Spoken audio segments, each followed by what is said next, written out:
What's up guys, doing a little tutorial today on a Vauxhall Astra Turbo. It's a 2010 model and we're changing the brakes front and back.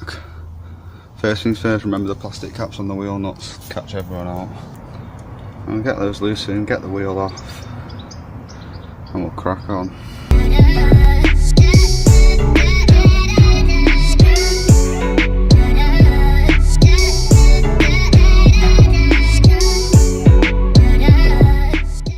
Right, the wheel's off. So first thing we've got to do, the caliper holder, the clamp here, we're taking this off. So there's a bolt here, which is just a 10mm, and there's one there that my light's on there, at the bottom of the holder, another 10mm bolt. Let's take this off. So I've just used a 10mm spanner.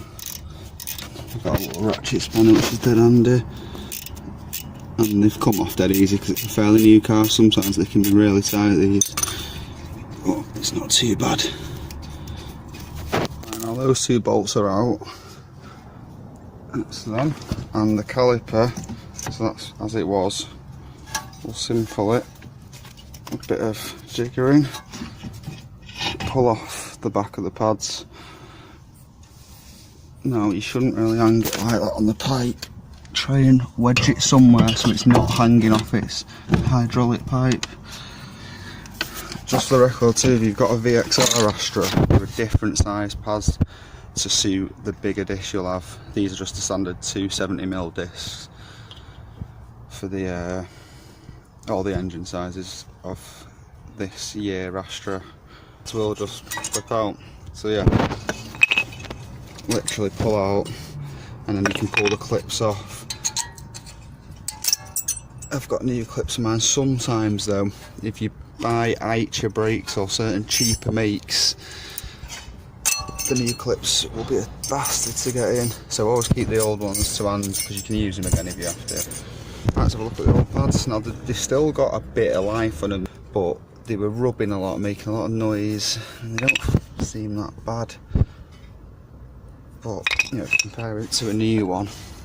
There's a new one. Thickness of my thumbnail nearly. And there's one of the old ones. So there's a bit of life in him. Right, it's got the new clips. They just clip in. It's hard to do with one hand while I'm holding the camera. You literally just clip on like that. They've not fitted too bad actually, which is good. And one for the bottom. Just squeeze them in place. Now the pads. So we've got this one, and they literally just slide into the clips that you just put there. A bit of messing about. That one went in fairly easy. Because you get a pack of 4 pads, you just got to work out which two for which side and which two for the other side. It's dead easy, just copy the old pads if in doubt. Right, so there's 2 new pads in. This is on the front wheel, by the way, in case you're wondering. So the next thing to do is get the caliper back. Right, now this is the hard bit. The caliper will be set to the thickness of the old pads, so you've got to push this out. Now there is a special wind up tool for a lot of cars, but you can do it with force, so I'll let you know how that goes. Right, just to show you guys, that's what I do. So I'll get 2 bars, or in this case an adjustable and some grips, cross them like that, and you can grab them with each hand, and it makes really good leverage. It always works for me, this. You've got to take your time and put a lot of pressure on. There we go.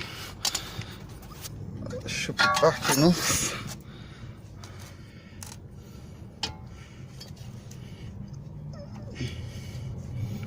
Okay, so we've got to go a little bit more yet, but before it was well off, nearly there.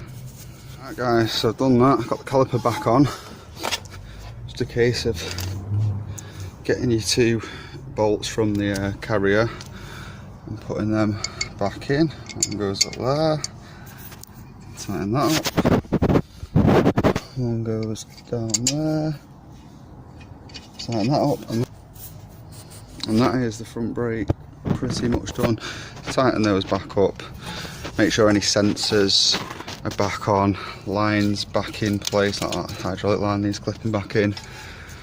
Yeah, put the wheel back on, tighten up, torque up and jack it down.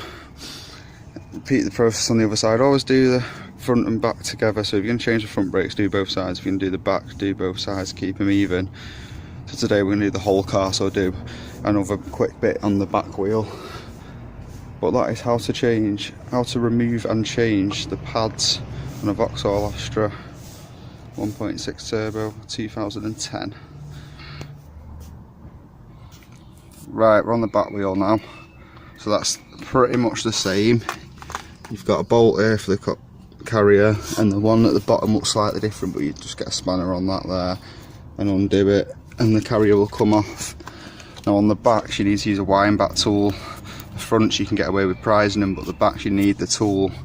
They cost about 15 to 40 quid. And they come in various different sizes. I've had to try a few for this. It turns out it's the wider setting for the 2010 Vauxhall Astra. But yeah, you need that tool, you can't do it without. Useful to have in general. Other than that, it's the same procedure as the front. I'll show you a bit of the wind back tool in a minute. Right, yeah, so here's the caliper. Pulled it up away from the pads, so the wind back tool, these two pins go into the two grooves in the caliper, like so, and then you wind it back in. It's very stiff and it's a bit of a ball ache, but persevere with it, it will go back in. And that's about it. So yeah, I hope you found this useful. Hit that thumbs up if you did, and plenty more One Life tutorials coming soon. Peace.